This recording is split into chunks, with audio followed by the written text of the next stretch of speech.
muito bem-vindos aqui a mais um episódio do Let's Open Podcast, teu podcast favorito para falar de economia aberta. Dessa vez a gente está numa outra sala aqui do estúdio, acho que é a maior sala aqui para receber um convidado, né, do calibre aqui que eu estou recebendo hoje, o cara bravo aí do Open Finance. Eu sou Gabriel Pereira, vocês já me conhecem, diariamente eu estou publicando conteúdo ali, letsopen.com.br, artigos, newsletters, saber o que está acontecendo aí no mundo do Open Finance. Se você ainda não assina, cara, você tá dando mole, então eu recomendo aí, assine, acompanhe. Então é bastante conteúdo, tudo gratuito, então vai ser legal aí ter você acompanhando com a gente. E aqui no podcast, quem já acompanha tá super por dentro que a gente traz os bastidores aqui da comunidade Open Finance. Então a gente está procurando falar com diferentes profissionais de diferentes visões, né? Quem tem empresa... Eu só não tô seguindo o regulador ainda, mas eu tô na missão aí. Vamos ver se o Campos Neto abre o inbox lá dele. Sacanagem. Aí é fácil. Então, assim, a gente tá nessa saga aqui para trazer as pessoas. E hoje eu tô trazendo o Paulo Barbosa, né? Mais conhecido como Paulinho aqui. Cara fera, tive, enfim, prazer de conhecê-lo lá no Itaú. O cara manja muito aqui de Open Finance, você já ouviu tudo que é sugestão maluca aí, que tenho certeza de todo mundo que trabalha com isso. Prazer te receber aí, Paulo. Boa. Gabriel, obrigado pelo convite, cara. Prazer estar aqui com você. Conhecemos lá no Itaú, já debatemos muito tema aqui do Open Finance, muitas ideias, mas acompanha aqui a newsletter desde o começo. Recomendo também, pessoal, pode se inscrever, tem bastante conteúdo bom, gratuito. Obrigado pelo convite aqui. Vamos debater um pouquinho, contar um pouquinho do que eu passei, do que eu entendi, do que eu imagino aqui para o futuro. Vamos lá. Boa, boa. Bom, vou começar então. Me explica aí, cara, quem que é o Paulo, sem falar de trabalho, cara. Sem falar onde você estudou, sem falar nada disso. Show. Eu gosto da pergunta, cara. Teve um curso que eu fiz, o cara fez a pergunta e na primeira vez eu travei. Falei, não, eu travo geral. Agora, cara? Eu travo geral, cara.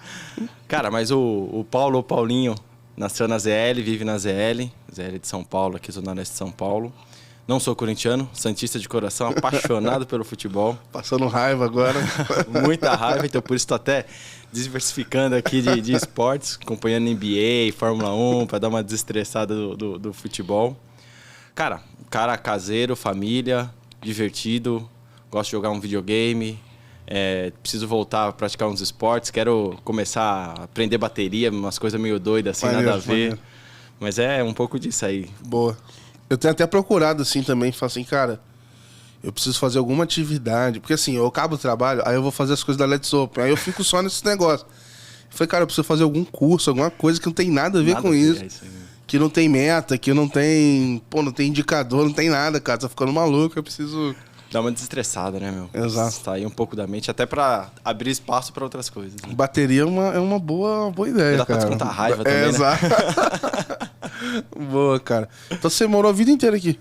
Vida inteira em São Paulo. Vida inteira em São Paulo, Itaquera, agora moro na Patriarca ali, Vila Ré. Vida inteira lá pra ZL, viajando pra vir mais pra cá, pro lado do centro. Boa. Metrozão, mas é isso aí. Boa, cara, da hora, mano, da hora. E hoje...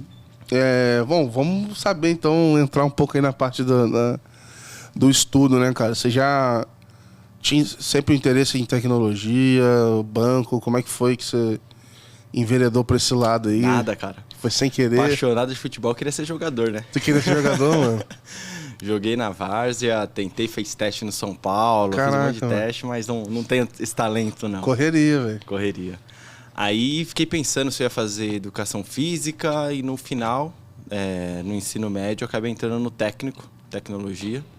Aí aprendi de tudo lá, segurança, redes, tudo mais. Aí comecei a me apaixonar por esse mundo mais de tecnologia, de inovação. Não sou um cara de TI mesmo, apesar da formação técnica, que depois fui fazer engenharia de computação, minha formação. Mas fui para engenharia exatamente para ter esse macro, né? Uhum. Ter um leque grande ali e conseguir navegar melhor. No fundo, em nenhum momento eu trabalhei com tecnologia diretamente, sempre ali no envolto, nas áreas de processos, projetos, negócios. Mas tem essa veia técnica aqui, essa paixão por inovação, ficar descobrindo. Lá em casa eu saio fuçando em tudo. Minha esposa daqui a pouco me expulsa, que começa a querer colocar uns plugs diferentes, e daqui a pouco uma parede cai lá. Mano. Cara, eu tinha mania de, quando era criança, de desmontar as coisas assim. E eu nunca montava de volta, mano. E aí tinha até hoje a gente brinca, assim, meus primos e tal, que eu sempre destruía as coisas deles, mas nunca montava de volta, tá ligado? Então tinha esse problema aí, cara. Sabe que tem uma tirinha acho que é do Gilbert, que era o Jeito Engenheiro, que a mãe leva o menino pra consulta médica pra saber o que ele tem, que ele sai mexendo em tudo, bagunçando tudo, aí o médico fala, putz, tem que passar naquela máquina ali, mas ela tá quebrada. Lá no menino fala, tá, o negócio tá funcionando ali. Putz, já sei o que ele tem. É grave, doutor? Ele tem Jeito Engenheiro. É muito grave. Boa, velho, boa, cara. Eu até fiz técnico também, eu acho que é uma boa, assim, eu não tive... Na época eu não tinha um técnico em tecnologia, assim, eu fiz técnico em agropecuária, meu irmão. Caraca, parada totalmente aleatória com o que eu faço hoje aqui. Mas é engraçado, assim, como é que a gente vai pegando esses caminhos e tal. E tu foi fazer, cara, mas engenharia que você falou de computação, certo? Cara, já tá no meio, né, velho? Já tá dentro ali, né, cara? Tá no meio. Engenharia, eu gosto de engenharia porque ela tem aquele começo, né? Então, você começa lá apanhando pra caramba com física, química, cálculo. Isso te dá uma visão para você começar a formar um pensamento lógico legal. Então, acho que isso que é o diferencial da engenharia, é esse começo aqui, depois você se especializa, né? Uhum. No meu caso, em computação. Então, foi na questão de linguagem, foi engenharia de software, projetos, redes e tudo. Mas essa questão da lógica de programação que pega muito. Tanto é que eu brinco que toda formação técnica ou início de faculdade deveria ter 2 matérias obrigatórias, que é a lógica de programação, né? Saber Python, saber C, essa questão, mas a lógica mesmo de programação, e marketing. Eu acho que aqui o brasileiro ele peca um pouco em lógica e nessa questão de conseguir resolver os problemas e se vender também, conseguir trazer ali um viés mais marqueteiro ali também. Geralmente, né? O cara sabe um ou outro, né? Os que sabem 2, a gente nem escuta falar, os caras já estão muito ricos. Né? É isso. Mas eu curti bastante o curso, apesar de sofrer.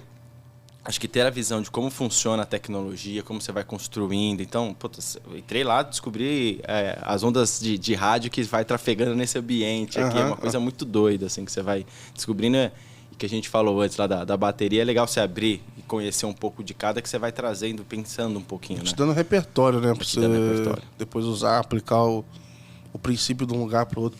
Inclusive, eu estava lendo um tempo atrás Não é bem... Cara, é um livro, mas não dá pra se chamar de livro, porque é uma coletânea de tweets e coisas do Naval, assim. Aí tem determinada hora que ele fala muito de princípios. Cara, você não precisa saber tudo profundamente. Cara, pega o princípio da coisa ali e aí no final do dia você vai usar isso pra um monte de coisa, assim. Não precisa... eu vou fazer o curso inteiro de psicologia. Mas, cara, provavelmente os princípios ali você consegue entender e ser muito útil na tua vida, assim. Eu sou muito de usar a rede, cara.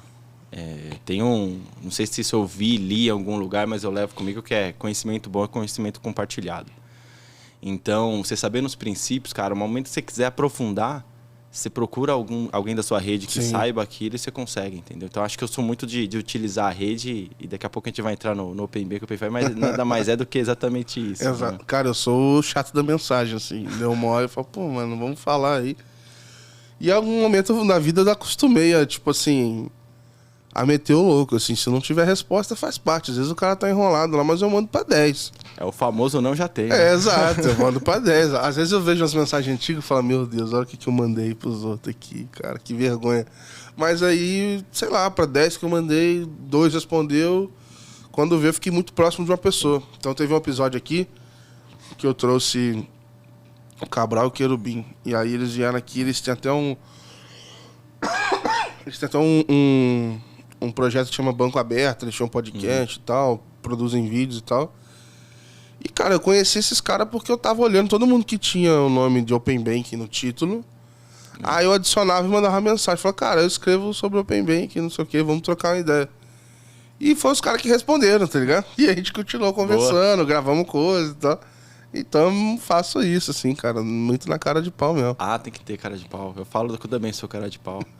Tem que chegar, bater na porta, falar, entender. Acho que tem questão também que pega muito de nível hierárquico. Não vou mandar mensagem pra tal pessoa e tal. Cara, você tem que saber como, mas vai atrás. Se você ficar parado, o não você já tem. Então, exato, tem que ir isso atrás, aí, cara. Eu prefiro me arrepender de ter feito o negócio assim. Isso aí, cara... No banco mesmo, eu nunca tive vergonha com esse negócio. Cara, às vezes eu errava pelo contrário, eu era informal demais. Mas, cara, eu nunca não falava com quem tinha que falar. Não tinha essa não, velho. Alguém veio aqui, não lembro qual episódio que foi do podcast, que comentaram quantas ideias a gente tá rebatendo aqui, jogando fora. Pouca. Então, puta, a gente tá inovando um pouco aqui. Vai ter que ter mais ideia maluca aqui. Exato. Eu comentei isso, acho que eu ouvi isso lá no Itaú ainda. Era uma provocação assim, cara, quantos nãos a gente falou aqui, cara? Não, tô falando um pouco, então volta aí, velho. Traz maluquice aí. Porque é isso, cara. Deve até ser meio ruim quando você vira um cargo desse... Uma estrutura tão grande assim, que você precisa ter jeitos de conseguir sentir o que tá rolando, porque o negócio chega pra você morno já. Quando dá algum problema, vem todo mundo amaciando, e chega pra você, não, tá resolvido, mas aí você não consegue... Pegar a essência ali, né? Rola uma certa barreira ali com um receio da reação do cara, mas aí você acaba, vamos dizer assim, em alguns momentos eu acho que fazendo com que a pessoa não tenha totalmente a noção do que tá rolando pra poder reagir proporcionalmente, sabe? Sim. Mas aí você tem que começar a expandir, né? Você dá liberdade para as pessoas. Faço a menor ideia porque eu não tô nesses cargos ainda, né? Mas você vai um dia. Não, já. Mas você vai expandindo isso e dando a segurança para as maluquices lá de baixo. Você vai rebater umas e dar a segurança de que, putz, você vai falar 10 e eu vou falar 9 nãos para você, mas pode ser um sim ali, né? E pode ser a ideia matadora ali que vai funcionar. O ponto é que hoje a gente é muito pragmático ali, né? Tem que acertar sempre, tem que estar na ponta. E aí você fica meio com receio. Você também não ver outras coisas, fica só com a cabeça ali naquela questão. Você acaba não tendo a abertura ali. Eu digo pro pessoal que você tem que ter um espaço na agenda para fazer nada. Exato. Porque aí é onde começa a surgir essas maluquices. Estou tentando achar o espaço na minha agenda para fazer nada, que também começando a adequar, não faz sentido. Mas eu vejo muito isso, cara. De repente eu tô lá editando vídeo, ou eu tô sentado no computador. Cara, no momento que eu levanto e aí você sai, sei lá, eu tô tomar banho, cara. Vem ideia no banho. Tu vai andar, você anda, vem uma ideia. Tu tá no Uber, sem celular, aparece. Porque aí tua cabeça consegue voar, assim, senão você fica preso ali, cara. Não tem como. Tem que dar esses parecidos. Quem sabe na aula de bateria não tem umas ideias doidas. Exato. No sonho, aí, ó, tá uma sonhada com... Cara, mas falam que é isso, assim, às vezes tu sonha, pô, rola esse negócio. E aí eu tava ouvindo falar que, assim, pô, esse processo de criatividade e tudo mais, às vezes até é bom tu evitar, tipo assim, o celular, velho, antes de dormir ou de manhã cedo. Fala assim, pô, tenta... Pô, sei lá, bota a Alexa pra te acordar, bota alguma outra coisa, velho. Tenta pegar esses primeiros minutinhos da manhã e os antes de dormir livre, assim, sem o raio do celular. Porque senão, a partir do momento que você entra ali, acabou, velho. Tua cabeça já virou uma porcaria do celular ali. E é aquilo que tá, é aquilo que você vai sonhar ali, né? Dizem, eu já pesquiso de tudo, né? Sobre o sonho, né? Dizem que tem sonho que dura 3 segundos na sua cabeça, mas pra você o negócio foi uma eternidade ali durante a noite. É por isso que a gente normalmente fala, não sonhei nada. Normalmente você sonhou sim, mas é que você não lembra. Até porque sua cabeça tá muito cheia, você não deu espaço pra ter esse processamento rápido. Caraca, né? Mano, muito louco. Cara, eu queria voltar aqui, cara, quando você foi fazer lá, foi fazer engenharia e tudo mais, você já tinha entrado no mercado, já tava começando a olhar algumas coisas. O que você tinha na cabeça, assim, quando você entrou? Pô, eu entrei na faculdade aqui... Show. Pô, sei lá, eu vou virar o Steve Jobs. O que você imaginava que você ia fazer? Mais ou menos isso aí. Inclusive, sou fã do cara lá, ali, todas as biografias. Mas minha carreira começou, fiz o técnico de tecnologia informática, né? E eu fui trabalhar no escritório de advocacia lá do meu pai, o faz tudo lá, né? Então, desde a parte de tecnologia mesmo até a parte de boy. E aí depois acabei pegando um emprego numa rede de farmácias e postos de gasolina da Zona Leste, rede Droga Leste, pra quem conhece lá a Zona Leste. Boa. Porque eu queria trabalhar com tecnologia, né? Na minha cabeça eu ia trabalhar com tecnologia. Então fazia de tudo lá também, manutenção, instalação de câmera de segurança, subia nas escadas para ver fio passando lá no meio do posto de gasolina, de tudo que a gente fazia. E aí nesse meio tempo entrei na faculdade. Aí comecei o curso e vi que lá não estava dando para segurar. Rede de farmácia 24 horas por dia, posto, tava pesada demais. Aí fui procurar se dá uma chuva, ferrou, né, mano? Ferrou. Acabou toda semana. Não, e aí vai montar posto lá não sei aonde, tem que ir lá instalar, ficar lá segurando. Farmácia 24 horas, 2 da manhã, caiu caixa da farmácia. E aí, porra, mano, Tinha um cara que atendia a gente lá, minha família lá, meu pai tem uma oficina lá no interior do Rio. E o cara atendia a gente lá. E aí teve uma época lá que, meu irmão, deu uma temporal, tipo assim, um temporal que caiu tudo na cidade inteira. E o moleque era muito bom, então ele atendia todo mundo. Cara, o moleque falou que ele não dormia, meu irmão. Todo mundo ligando pra ele igual um louco, tudo fora do ar, e o cara tinha que ir lá dar conta de tudo. Ele teve que, terceirizar boa parte da manutenção, porque foi um negócio de louco, assim, cara. Aí nesse meio tempo queria trabalhar com tecnologia, né? Não estava dando lá na farmácia, fui procurar outro emprego, comecei como terceiro no Itaú. Essa acho que você não sabia. Caraca, não sabia não. Trabalhei na Spread Teleinformática como terceiro na área de mobilidade lá do Itaú. Pô, em que ano isso? Entrei em 2010, 2009, 2010. Caraca, mano. Fiquei quase 3 anos. A área que faz toda a parte de celulares, corporativos, Sim. Notebook. Que na pandemia aí aumentou 10 vezes o tipo. Nossa, que ainda nem tá na pele do pessoal que tá lá, que trabalharam demais, de uma hora para outra, teve que correr, né? Mas fiquei 3 anos lá, me deu um pouco dessa noção de o que é trabalhar no banco, como que funciona. Comecei a ter contato com outras áreas. Não era direto em tecnologia, então depois de um... Tu ia lá pro SEI? Nada, mano. Trabalhei um tempo no CT. E perto depois a de gente casa. foi lá pra Raposo. Trabalhei o maior tempo lá na Raposo, uma viagenzinha. E aí acabei ficando um bom tempo lá. Tava na faculdade, conseguindo lidar com a faculdade, fiquei uns 3 anos. E aí Nossa, é foda aí pra voltar pra aula. Acordava 5 da manhã, 5 e pouco, pra sair da TL até lá Raposo, faculdade, chegava em casa, banho, come alguma coisa, dorme e já tá de pé de novo. Cara, eu fazia o meu último ano, meu primeiro ano no Itaú, eu entrei lá sem estar formado. Só que entrei lá full time, né? Então ia e tal. Então acabava, eu tinha que sair uma distância razoável, eu tinha que sair do Itaú, lá na Conceição, e até a USP, assim. Tá. E aí, mano, esse era um trajeto que levava, sei lá, 1h30, mas é 1h30 em pé, entendeu? Não tinha onde se encaixar e tal. E aí, nesse negócio, mano, tinha... cara, era o meu último ano, eu precisava formar e ficava essa pressão que se tu não se formasse, você não ia continuar no banco, porque... Tipo, o programa de trainee aceitava no último ano. Entendi. Mas você tinha que se virar. Você forma aí, senão vai te prejudicar aqui dentro. Aí, mano, eu pegava lá linha azul, linha verde, linha amarela, mais um busão e ia pra USP. Só que, cara, eu morava no final da linha verde. Então, em determinado momento, eu tinha que decidir entre ir pra casa ou pegar a linha amarela e mais uma. Cara, eu reprovei muita matéria por falta, mas foi muita, cara. Que eu ficava morto. E aí, o negócio foi ficando tão feio que eu falei, cara, eu tô morto, tô cansado, não tá dando. Eu cheguei a pagar, assim, uns valores astronômicos de Uber pra poder ir dormindo. Entendi. Aí eu chegava lá, assinava a lista e ia embora, cara. Porra, velho. Não, o pessoal lá na Spread me zoava, que eu pegava o fretado, que era na Raposo, qualquer pingo que dá lá trava, né? E o Itaú era até na ponta ali da Raposo, né? Mas tinha dia que levava 20, 40 minutos ali o trajeto até a linha amarela ali, o Butantã. Sentei no ônibus e dormia, cara. Tem sonífero no banco. Qualquer banco que o Paulo deita tem sonífero aí, cara. Sentava e dormia, cara. Ai, cara, muito puxado. Cara, não tem como reclamar de home office, cara. Não tem como. Não dá, não. Eu curto. É bom, presencial eu gosto de fazer o híbrido, pra mim é o ideal, né? Você trabalha do home office, principalmente quem mora mais nas extremidades, né? Mas de vez em quando reunir o time, conhecer o pessoal é importante ele também. Não, o contato, faz toda a diferença. Tanto é que, por exemplo, o próprio podcast aqui, cara, presencial, muda muito a conversa.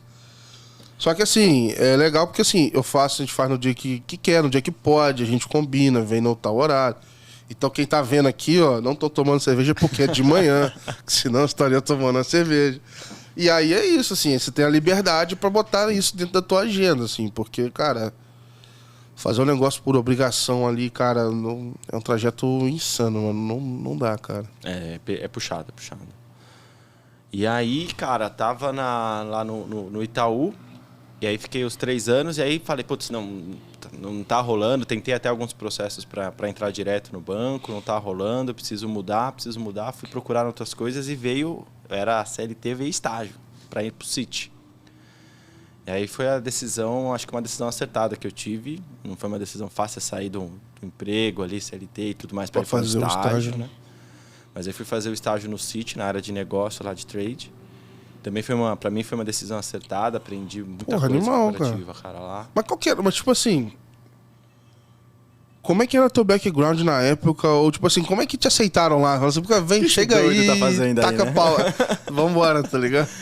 Então, eu tava fazendo a engenharia de computação, então tinha essa parte técnica. Ah, tá. E eu fui contratado na área de negócios, mas tinha um time específico de projetos e processos. Uhum. Então a gente fazia todos os relatórios, acompanhava os projetos dos produtos que estavam ali embaixo. Então fui com esse background para ajudar na geração dos relatórios, dos insights. Legal. Macro adoidado para lá e para cá.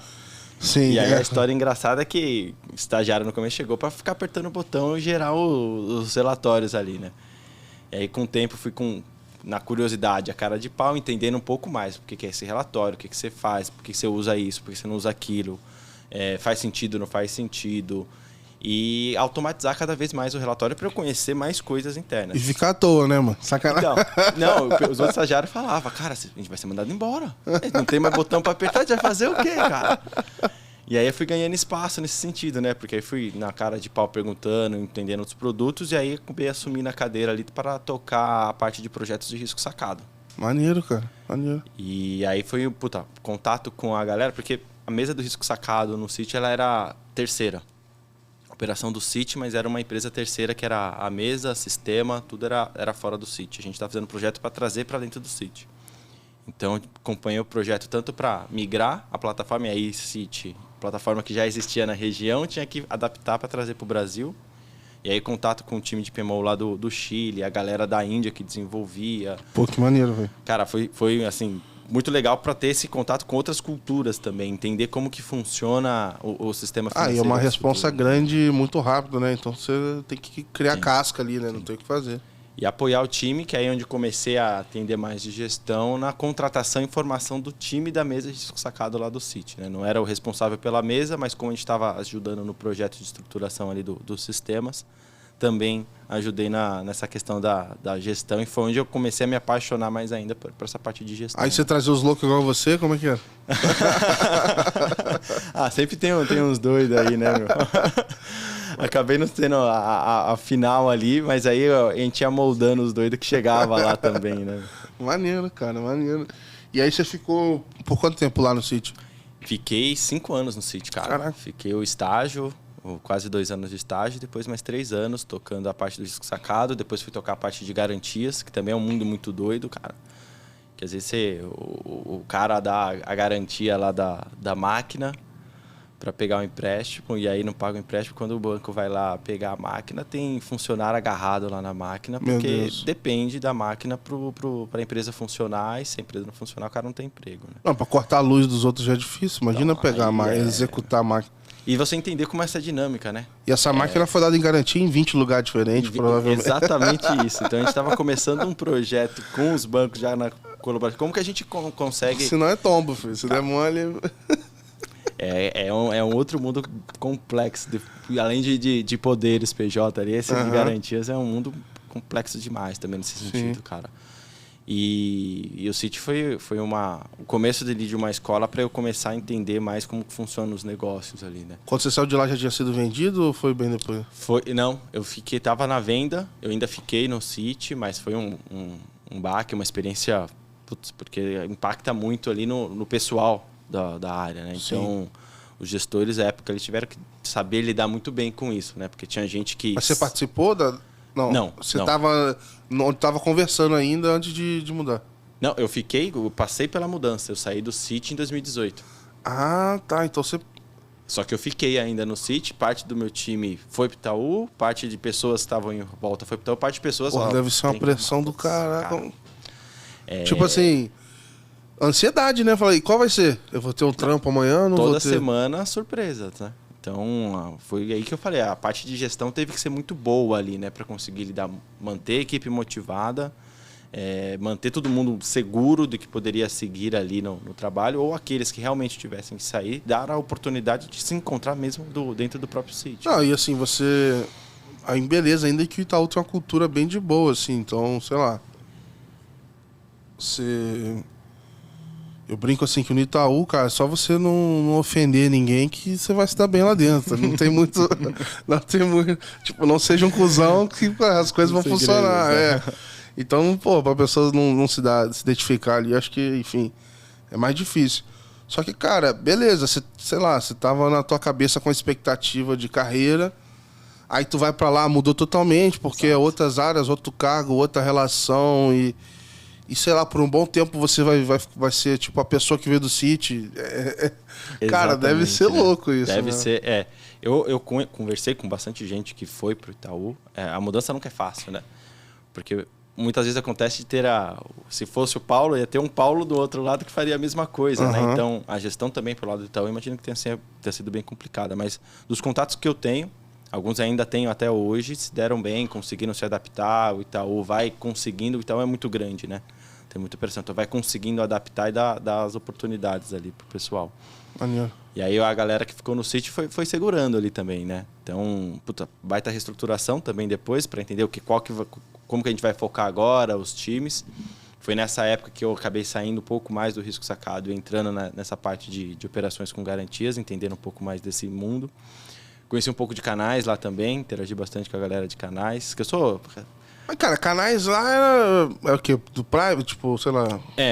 Private, assim, atacado... Isso. É que tem a parte mais do private e tem que é muito difícil de lidar quando você trabalha num banco internacional, é que vem muita diretriz de fora. Tá. E às vezes a galera não conhece como que é a realidade aqui, né? Então você conseguir adaptar isso, principalmente quando você fala de canal, que você tá ali no front com o cliente, né? Putz, tem que ser dessa forma, dessa cor, desse tamanho. Nossa, mano, eu entro num site dos bancos gringos lá, eu fico assustado, falo, cara, em que ano que esses caras estão, meu irmão? Que bagulho estranho, feio, ruim, cara. E não é fácil. Aqui no City a gente teve uma gestão boa para conseguir, não era 100%, mas conseguir adaptar alguns pontos e trazer a galera para cá para falar, ó, passa uma semana aqui pelo menos, para você entender um pouquinho mais da dinâmica, né? Uhum. Então também é uma baita experiência também falar com, às vezes, um cara indiano que vem para cá passar uma semana para entender, para explicar um pouco de lá. Você passa uma semana falando inglês, a cabeça já fica daquele tamanho, né? Já tem que levar ele numas festas pra ele entender o que tá acontecendo aqui no Brasil. Falar, irmão, aqui é diferente, cara. Mas foi uma experiência legal para ter esse contato macro com vários produtos, para aprender um pouco mais, já pegar no Itaú já era CLT, mas era muito mais operacional ali quando eu estava como terceiro na Spread, né? Trabalhando no Itaú. Aqui já com mais responsabilidade no City. Então foi projetos desafiadores ali com a migração do sacado, que migrou a mesa, imagina, o sistema não funciona para fazer a antecipação lá de uma empresa gigante ali, que o City tem muitos clientes grandes. Né? Eu acho legal esses projetos de banco, assim, porque meio que, cara, tipo... um pouquinho menos avesso ao erro do que um avião, né? Mas é um negócio tipo assim, cara, tu não pode errar, tu tem que garantir 900 vezes, tu tem que conferir. Sim. Não é você fazer uma landing page de qualquer outra coisa aí que, caiu, beleza. Venda de ingresso. Caiu, tá bom, daqui a pouco abre de novo, entendeu? Não é uma parada assim, é um negócio... A plataforma ficou fora, sei lá, Samsung não conseguiu fazer antecipação para um fornecedor dela. Não conseguiu, aí rolou juros, rolou o caralho, quem vai ficar com esse nabo? Exato. Com esse prejuízo aí. Então foi aí que você começa a ter, agora eu tenho responsabilidades, né? Agora o negócio tá ficando sério. Reporte para VP, então Quem liga cobrando é foda, né? Quem vai dar esporro no teu chefe é um maluco. É isso aí. É um maluco da empresa gigante. E aí o pessoal, eu zoava, você fala assim, cara, a merda escorre. Então assim, se deu merda lá em cima, relaxa. Vai chegar em você em instantes aí, não tem o que fazer, tem cara. Tem um cara na Fórmula 1 que fala, quando é chuva de merda, não é só chuva não, é sempre tempestade. Não tem o que fazer, cara. Pô, louco, tu ficou 5 anos lá, e aí, como é que foi depois? 5 anos lá, fazendo projetos, processos, e aí também me veio a coceira ali de que, preciso expandir mais. Porque eu tava muito no dia a dia ali das operações e eu sou esse cara que, já falei, gosto da inovação, tecnologia... Mas tu já tinha meio que viciado aí em mercado financeiro, já tinha... Ali já era. Na verdade, quando eu tava como terceiro no Itaú, já tinha meio que me apaixonado pelo setor financeiro, pelo Aí, ó, fazendo o mexer aqui pelo Itaú mesmo. E aí depois, quando eu fui estágio ali no Citi, já falei, puta, é aqui que eu fico, né? Maneiro. No setor financeiro, foi onde eu me encontrei aqui. E é engraçado porque do pessoal da faculdade ninguém foi pro setor financeiro, né? Tenho amigos devs, amigos gestor de rede, cara que foi especialista em segurança, mas ninguém trabalha no setor financeiro. Alguns de devs prestam alguns serviços, mas puta, sério que você vai continuar no setor financeiro? Sério que você vai estagiar no Citi, cara? E pra mim foi uma decisão acertada, cara. Me encontrei muito bem aqui. Legal, cara. Legal. Mas me conta aí como é que foi depois dessa transição. Então, você continuou nessa parte de projeto. Depois você teve um período que você estava na Febraban também, né? Não sei se foi... Eu saí do Citi em 2018, fui para a Febraban. Eu já estava lá no Citi procurando alguma coisa mais especializada de inovação, entender outras coisas. Aí fiz entrevistas em bancos digitais, comecei a procurar outras coisas. E me veio a Febraban, assim, do nada. E aí, mano, o que faz na Febraban? Febraban... Todo mundo perguntando. Alguém trabalha... Na minha cabeça, o que é Febraban, mano? É uns caras que se encontram, trocam umas ideias e falam, o que vai ser isso aí? E, tá ligado? É isso, entendeu? Tipo essa mesa aqui... Pra ser sincero... Com muito dinheiro. Muito dinheiro. Até eu receber a oportunidade da Febraban, eu não conhecia profundamente o que era a Febraban, importância e tudo mais, né? E responder uma pergunta que talvez você vai fazer na frente, que eu já ouvi outros podcasts, foi quando veio a vaga para a Febraban, que eu fui entender um pouco mais. Foi a primeira vez ali em 2018, ali começo, que eu comecei a aprofundar mais em Open Bank. Tinha escutado antes, mas foi onde deu aquele tchan, né? Ah, então já rolou já nessa chegada lá. Já. Eu Maneiro, já fui contratado já sabendo com quem eu ia trabalhar lá. Então os caras já devem estar assim, mano, tá vindo essa porra aí, nós vamos ter que... Vamos ter que ser um doido aí, um maluco, cara de pau aí pra... Não tem, tipo assim, não tem o que fazer, vai chegar aí, vamos olhar. E é engraçado porque esse período aí na minha cabeça, sei lá, 18, 19, não sei, na minha cabeça eu vi até que tinha algumas pessoas olhando isso no Itaú. Mas era tipo assim, vou botar 3 malucos aqui pra ver... Pesquisar. E vai vendo aí, depois a gente... Quando chegar a hora, a gente conversa disso. Mas não sei quando vai ser, entendeu? Sim. Mas esse é um dos papéis que a Febraban faz muito bem. Entender o que está acontecendo ao redor e aí, em conjunto com todos os bancos, conseguir traçar qual que vai ser a diretriz ali, né? A gente vai aprofundar nesse tema, vai aprofundar no outro que a gente vai estudar. Então... Quando eu fui para a Febraban, muita gente falou, puta, você vai chegar lá, vai ficar sentado, vai ficar lá só respondendo um e-mail, só fazendo ata de reunião. Mas foi... Também. Mas o ata de reunião é foda, cara. Eu tinha que fazer lá na Febraban. Agora já mudou bastante coisa lá na Febraban, mas quando eu cheguei, era aquela ata de reunião tradicional lá, né? Aham. O Gabriel Pereira, do Let's Open, falou que não concorda. Porque lá é um negócio, vamos dizer assim, documentado, né? Estão discutindo coisa ali. É quase que um contrato ao vivo. Mas, cara, tem coisa que... Pô, às vezes eu tava na reunião do Itaú, assim, aí no meio da reunião, pô, Gabriel, tu faz a ata? Eu falei, fudeu, me perdi já, é meia hora de reunião. O que eu vou anotar aqui, mas é cara? bom que avançou bastante, o mundo ágil trouxe um pouco disso pra gente, né? Não é, agora não precisa mais de uma ata. Quais são os pontos decididos ali da reunião e próximos passos? Né? Ai, cara. Mas tinha que fazer lá no começo a atinha formal das reuniões. Mas, pô, tu chegou, mas tipo assim, Febraban, teu escritório, onde é que é? Tipo assim, onde é que eu vou na Febraban? Se eu quiser ir na Febraban, né? Porque pra mim Febraban é tipo assim... É tipo os Illuminati, tá ligado? É uma parada que toma conta, entendeu? Assim, a Febraban não tem atendimento ao público presencial. Tá bom. Então, o pessoal não vão na Febraban, não vá à Febraban. Não tem um caixa lá na frente. É isso. Mas a Febraban tem atendimento via website e tudo mais, né? Então, quer conhecer um pouco mais do que é o setor financeiro, tem várias pesquisas. Você que tem curso pra caramba lá também, não sei? Curso no INF, tem muito curso lá no INF para você fazer. Então, o web ali, site Febraban atende muito bem e os cursos agora tá voltando a ser alguns presenciais, né? Mas a Febraban fica na Faria Lima, ficava ali perto da Rebouças, agora tá mais para frente. Só porque eu saí de lá, eles modernizaram o prédio, foram para um lugar mais bacaninho. Até o pessoal da Febraban que tá escutando me convide para almoçar aí um dia. Pô, você saiu, o teu salário aliviou pra caramba a folha dos caras, mano. Aí os caras deram jeito. Mas lá é um pouco disso. Então, eles têm uma estrutura que vão desde os grupos de trabalho, que é onde a gente está lá discutindo o bit-embate ali do que está acontecendo, mais um detalhe do que a gente vamos fazer um grupo de estudo para entender o que é o Open Banking. Então, foi assim que começou lá. Estudar o que está de fora, trazer algum especialista, bater um papo, pesquisa e etc.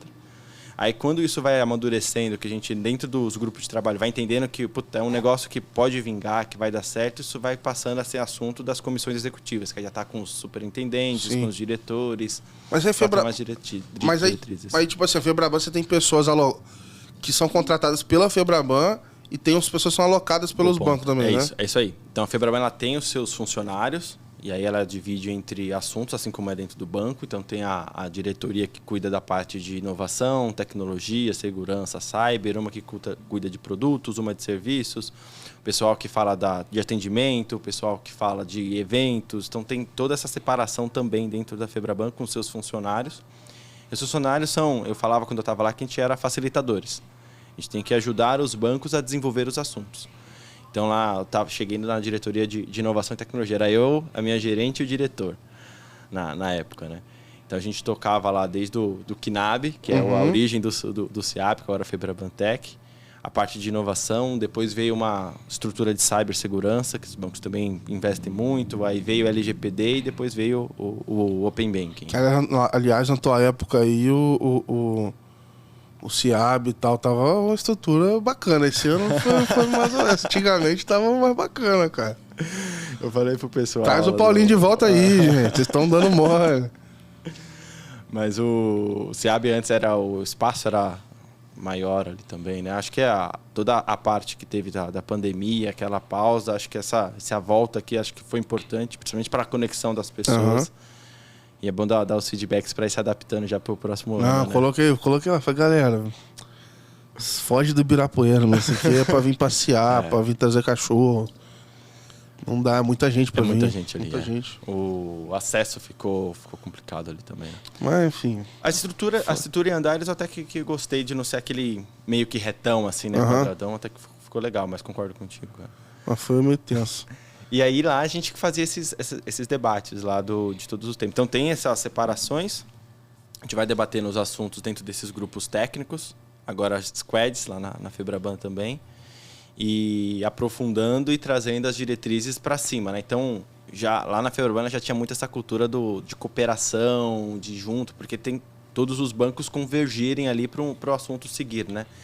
Então, tem pega para capar, tem briga, tem toda essa divergência para a gente conseguir chegar no modelo ideal ali e ir seguindo. E para mim, essa estrutura da Febraban foi um dos diferenciais aqui para também o início do Open Bank e Open Finance. Né? E aí tem muito... Eu vi... que, sei lá, tem alguns caras do Itaú que estão mais dentro da Febraban do que outros e tal. Todos os bancos... fazem esse tipo de aporte? Ou, sei lá, o Itaú que resolve participar mais e aí, tipo assim, uma pessoa... Tô dando exemplo como Itaú, Perfeito. Mas tem banco que participa mais, tem outro que participa menos. O banco ele vai entender qual que é o assunto que na estratégia interna dele faz mais sentido ele estar ali para direcionar, né? Então, quando a Febraban abre um grupo de trabalho, provavelmente foi provocação da própria Febraban ou de algum banco, e aí a Febraban abre para os outros bancos mandarem seus representantes, né? Então, normalmente 2 ou 3 representantes por banco para debater o tema. E aí tem banco que manda 2, 3, tem banco que manda 1 que vai de vez em quando. Depende muito da estratégia interna do próprio banco, né? Então pode ter um banco que ele está muito forte em um grupo de trabalho lá do Pix, que era lá no passado, e não olhava mais para o Open Banking e para o Open Finance. O outro já olhava nos dois. No caso do Itaú, já alocava recursos para conseguir discutir os dois temas e estar a par ali. Porque o que acontece?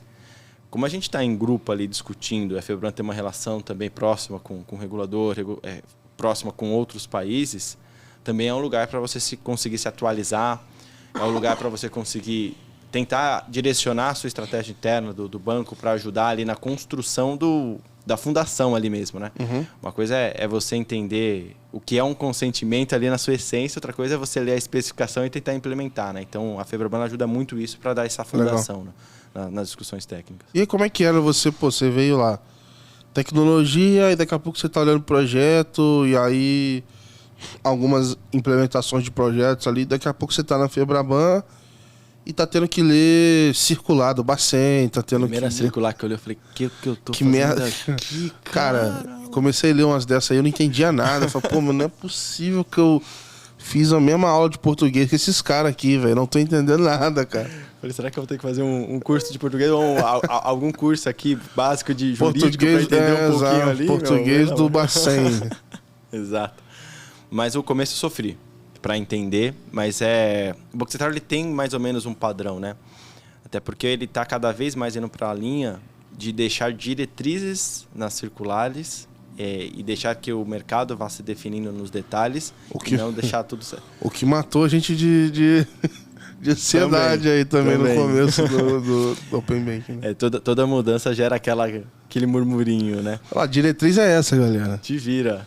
Tipo, meio mestre dos magos, assim, né? Fala uma frase, some e aí, velho. A diretriz é essa. Aí você fala, putz, eu vou seguir pela esquerda. Aí você tá seguindo pela... Não. Exato. Não, volta. Não, e é engraçado, velho. Como é que você tem lá um monte de instituição lendo o mesmo texto e sai umas paradas totalmente diferentes uma da outra. Isso aí. Então, quando eu tive essa primeira... Putz, falei, não é aqui que eu vou... Cheguei aqui para falar de inovação, Pix, Open Bank, Open Finance, Cyber. Agora eu tô lendo circular, ferrou, cara. Não vou durar 6 meses. Tu pegou o Pix no comecinho lá? Peguei Pix no comecinho lá também. Caraca. Pix no comecinho, ó, lá na Febraban, cara, teve bastante projeto legal. Teve que quebrar pau ou foi mais tranquilo? Teve também, assim, não tem como, né? Todo assunto ele tem nos seus bastidores ali tem um pouco desse quebra-pau, porque faz parte, né? É que na minha cabeça o Pix era meio... Assim, ele era menos abstrato, né? Tipo, era mais objetivo. Na minha cabeça deveria ter tido menos que no discussão. começo lá do Pix mesmo, não tinha todas as diretrizes, né? Então o Banco Central ele começou a soltar as consultas públicas ali e meio que entendendo para o mercado para onde que o mercado queria ir, tipo, né? sobre cobrar ou não, tarifar ou não. Vai cobrar ou não, vai tarifar ou não. Eu vou usar uma tecnologia centralizada ou descentralizada? Qual que é o bom disso, qual que é o ruim daquilo? Entendi. Dentro da própria Febraban, você tem o cara que está discutindo o Pix e o cara que está discutindo o blockchain ali, que tem um grupo que só falava de blockchain DLT. O cara, não, vai ser DLT. Aí vem os doidão do blockchain e acabou, irmão. Aí já quando vê, irmão. Mas aí você tinha que fazer essa discussão ali. E aí depois, sei lá, no do Pix ou no do Open Banking, existia a discussão onde, sei lá, eu concordo em discordar, mas eu sou ponto vencido aqui, mas a opinião é essa. E aí depois tem a discussão com o resto do mercado, né? Fora a Febraban, né? É isso aí. Não, e dentro da Febraban, por isso que eu falava que a gente era facilitador, né? Porque a gente teria que chegar em algum consenso ali dentro do grupo, dentro dessas brigas, né? Então, primeiro no nível técnico, depois você sobe para um nível ali com a diretoria, com superintendentes, e depois você vai na discussão com o mercado, né? E a diferença da Febraban que eu falei é porque ela estava bem estruturada. Então, desde o técnico, estratégico, ela conseguia ter a visão clara de qual era o direcionamento que queria ir. Então, quando eu estava lá fazendo esse papel de ajudar os bancos, e agora lá no Itaú, né, conseguindo direcionar. Então, realmente fala uma língua só, né, quando a gente fala da Febraban. Então, isso ajuda bastante a conseguir avançar mais rápido na agenda com o regulador. É isso que eu pensar que, pô, é tanto ponto para ser considerado que minha cabeça fica assim, pô, quanto tempo vai levar para se chegar no consenso, né? Por isso não que eu acho que tem uma tipo assim, que deveria, vamos dizer assim, acho que até avança na velocidade que tem que avançar, porque realmente são decisões grandes, né? Mas, caraca, é como se fosse dois irmãos brigando ali, assim, os irmãos brigando, mas vê alguém de fora, aí os três se juntam pra fora, assim, aí eu vou brigar com o de fora, mas agora a gente já se resolveu aqui, cara. Mas lá foi um baita aprendizado em 2 níveis, assim, no sentido de saber se portar e como reportar em níveis, então desde o nível técnico até o nível mais estratégico ali nas comissões executivas, e conseguir, porque como era uma estrutura mais enxuta na Febraban, são 150, 120 funcionários, eu virava para o lado, eu perguntava para o cara, para o Walter, que cuidava de boletos, alguma curiosidade que eu tinha para saber mais especificamente de boletos. Virava para o outro lado, falava com cara de produtos de empréstimo ali para tirar alguma dúvida. Então, essa proximidade me fez conseguir abranger, assim, conhecer mais da fundação dos produtos. No sítio eu tive um pouco dali do dia a dia. Deixa eu te falar, né? como é que você se sentia quando você chegou lá? Você... Pô, por mais que você tivesse um background ali de produtos no sítio, eu imagino que... Não sei o quanto você trouxe isso pra olhar Pix, sei lá. Trouxe, mas pouco assim... Aí você vê lá, tem um cara lá que tá no mesmo 900 anos e sabe todas as linhas. Não, é assim, beleza, mas no banco tal tem uma vírgula a mais porque é assim, tá ligado? Coisas que só alguém que tá há muitos anos vai saber, assim, cara. É isso. E aí você tem que saber lidar até onde vai o consenso, né? E até onde, puta, isso daqui tem que deixar livre para os bancos definirem ali o seu rumo, né? Então, Linha de até banco. onde vai ali. Até onde você vai. Então, eu cheguei ali totalmente novo, e aí agregando um pouco do que eu conhecia do Citi, me ajudou muito o meu background de tecnologia da faculdade, para entender um pouco mais, puta, tá começando a especificação do Pix, como que vai funcionar isso?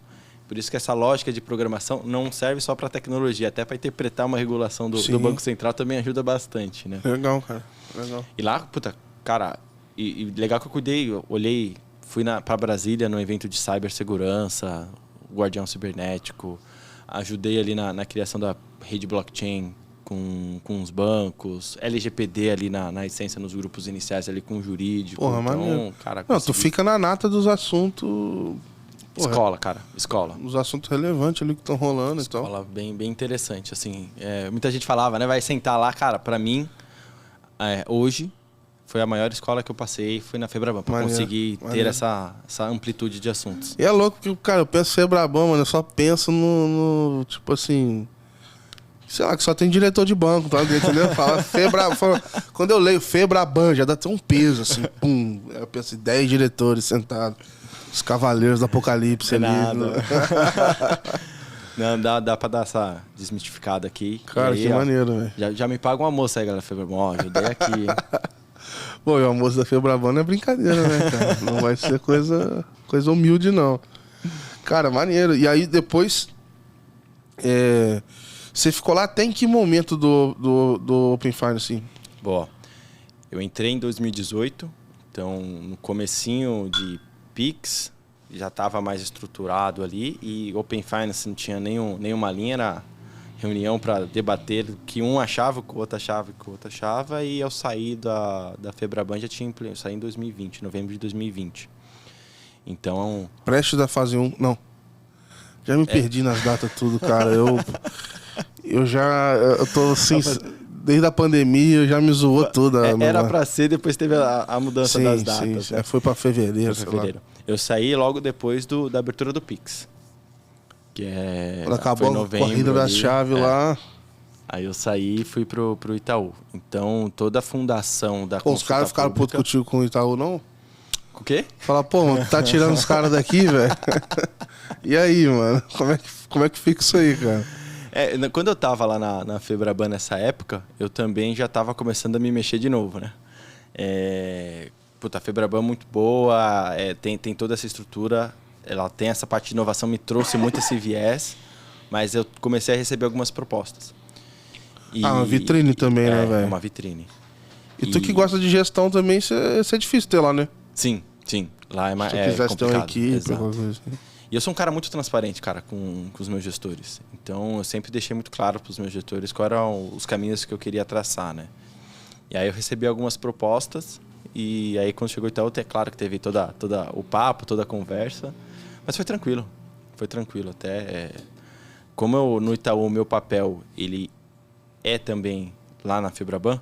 Eu sou um dos representantes na Febraban. Então... Não tinha nem como ser diferente, né? Não é desperdiçar, pô. É desperdiçar o cara. Pô. Foi meio que... Vai lá, mas você tá aqui ainda. Né? Então o pessoal fala, saiu, mas não saiu, né? Que eu encho o saco da Febraban diariamente lá, né? E aí, quando você mudou, foi pro Itaú, o que você procurava, assim, de diferente que talvez você não tinha, assim, na Febraban? Até essa ponta que eu falei, né? Chega num consenso dentro da Febraban e tem a ponta interna do banco que ele vai decidir ali qual que é o seu caminho, que aí é basicamente a implementação. Que é outro consenso que tem que chegar, que agora é interno. Mas que é aqueles fóruns de 500 pessoas. Mas foi um pouco disso, era buscar a gestão, você até já tinha matado a sacada aqui antes, e ter um pouco desse contato de como que funciona, aí agora nessa parte de implementação de um projeto gigante como esse, que vai envolver o banco inteiro, né? Que era o Pix, quando eu cheguei não era para olhar o Pix, dentro da nossa diretoria ali da superintendência tem a gerência do Pix, mas era para olhar o Open Finance ali da implementação. Né? Cara, eu vou falar aqui, bom, agora eu já saí do Itaú, eu posso falar, não vou falar nada demais não. Mas, tipo assim, cara, era impressionante. Porque você tinha alguns fóruns lá no Itaú de atualização. Então tinha um fórum lá pra falar do regulatório e tal, tudo mais. E, cara, era um fórum onde tava todo mundo que era interessado naquele tema no banco envolvido pra saber se isso... Pô, essa semana mudou alguma coisa que vai me afetar? Era quase que essa a pergunta que a pessoa se fazia. E, obviamente, tava o time lá, tava o Paulinho e tudo mais. E, mano, os caras eram enciclopédia de saber... Porra, não, mas mudou, não sei o que. Não, mas... PJ tá desse jeito, PF tá desse outro, cartões, não, mas pra cartões não sei o que não se aplica, mas... Então, assim, era um trabalho de maluco, assim, sinceramente, trabalho de louco, e você conseguir orquestrar.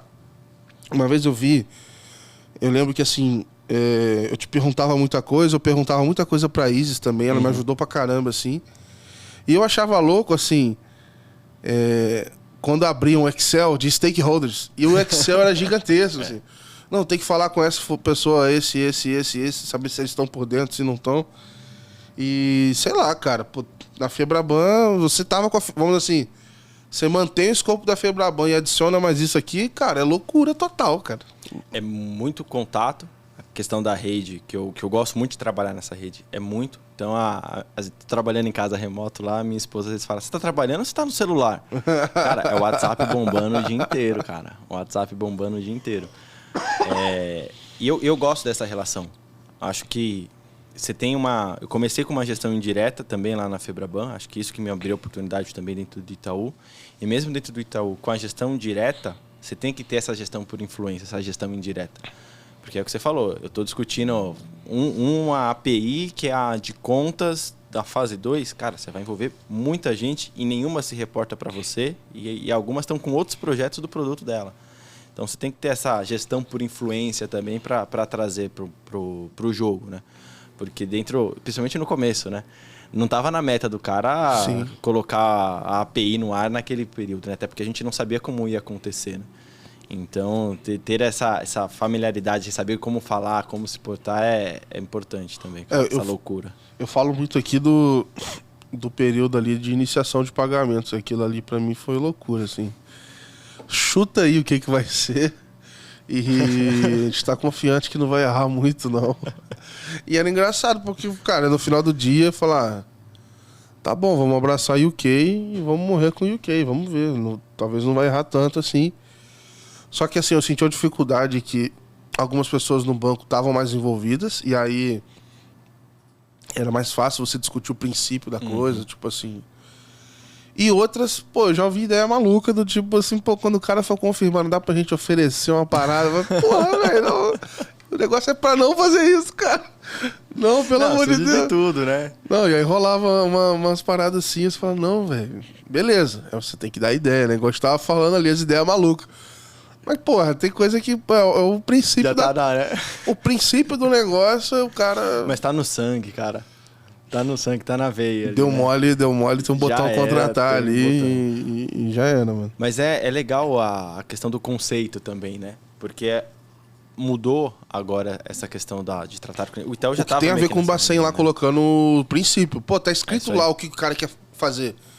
Ele quer aumentar a competição, ele quer que o cara consiga levar os dados, ele quer não sei o quê, ele quer transparência, sei lá, tem alguns princípios... Você tem que trabalhar dentro deles. Exatamente. Você tem que saber onde que você vai, onde que tá as margens ali. Exato, tem a zona cinza ali, mas, pô, velho, tem coisa que não é cinza. Tá claro que tá errado. E é onde a gente lá, o time passa um tempo investido também pra... Putz, não, pessoal, vem cá. Ó, aqui como que é o guia de experiência, como que tá as diretrizes aqui do Banco Central, ó, como que tá desenhada aqui é toda a experiência. Então, putz, não dá, mas não dá para ser daquele outro jeito, então a gente vai conseguindo manobrar aqui nessa gestão. Mas tem ideia de tudo quanto é jeito, mas é daí que surgem alguma coisa ali que a gente vai descobrir uma nuvem cinzenta que a gente achava que não tinha, né? Que estava claro.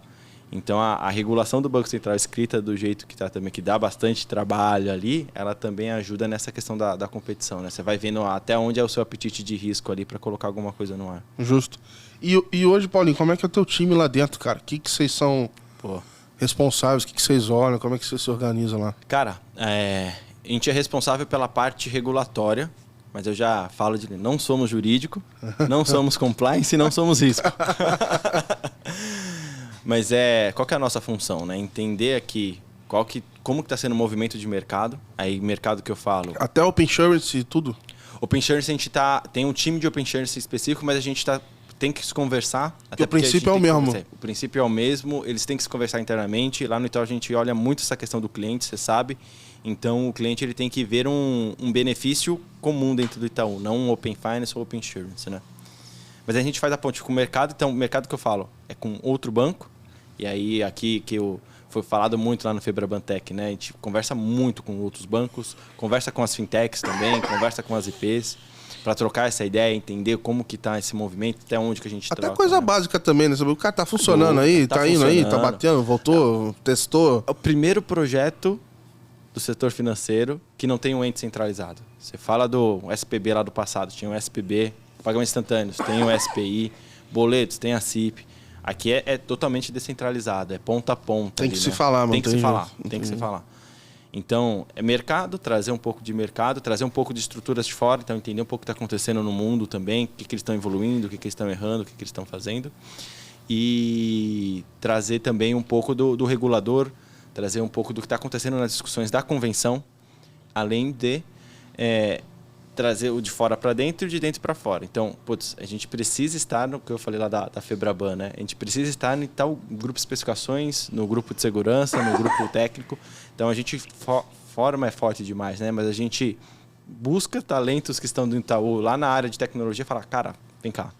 Preciso que você vá lá na convenção discutir as especificações do Open Finance. Legal. E a gente dá o suporte para esse cara. Qual que é a estratégia do Itaú? Né? Como que a gente quer fazer? Qual que é a estratégia que a gente está formando na Febraban? É que é louco, você tem que fazer o teu dia a dia, aí tu tem que se preparar para tá lá, e depois você tem que voltar e informar todos que precisam ser informados sobre o que foi conversado, né? Então, comunicação é a nossa veia lá dentro, né? Então, o meu time hoje eu tô como coordenador. Você é muito organizado, né, mano? Tem muita organização e comunicação.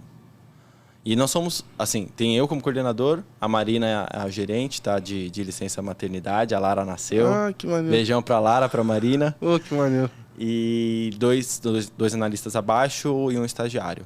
Mas qual que é a nossa eficiência? A gente usa muito os braços das áreas parceiras, né? Então a gente vai lá em tecnologia, vai em canais, vai em produtos. E é essa galera que está nos representando. Arruma um embaixador fora, lá né? e... É isso aí. Então a gente faz essa gestão por influência também dessa galera que está lá. Hoje a gente tem mais de 30 representantes do Itaú discutindo Open Finance ali nos grupos de trabalho da convenção. Maneiro, cara. Maneiro. Pô, tu imagina, tem empresa que tá no Open Finance, não tem 30 pessoas, é empresa, tá ligado? Foi falado nessa semana lá, o Ivo falou no Febraban Tech, né? O Itaú chegou em momento a investir 600 pessoas tocando o Open Finance ali diretamente, juntando todas as áreas, né, meu? Cara, e aí o pessoal me pergunta assim, pô, tu tá escrevendo sobre o Open Banking, pô, esse negócio aí, se ficar pequeno, tá ligado? Falei, cara, não tem como. Não. Só para os bancos entregarem o que eles já estão planejando, o investimento é para 4, 5 anos no mínimo. Então, no mínimo, eu tenho 5 anos de newsletter. No mínimo. E, cara, é um negócio que, pô, é uma internet para mim, não tem como voltar atrás, cara. Não, também acho. Também acho que não tem como. Eu acredito muito. Eu sou apaixonado ali pelos temas de PIX, Open Finance e toda essa questão de inovação. O Banco Central está discutindo agora CBDC, cripto e tudo mais. Eu acho que o setor financeiro está passando por uma transformação que não se via antes, né? Uhum. As inovações eram mais pautadas e agora elas estão ocorrendo mais rápidos porque o regulador percebeu que pegar os braços do próprio mercado para ajudar a construir tá funcionando, apesar das brigas ali intensas que a gente sabe dos bastidores, né? Então, acho que daqui para frente é isso, cara. Boa. Cara, eu queria aproveitar até para ver contigo, assim... Sei que é um cara curioso aí. Para onde é que você imagina que esse negócio vai?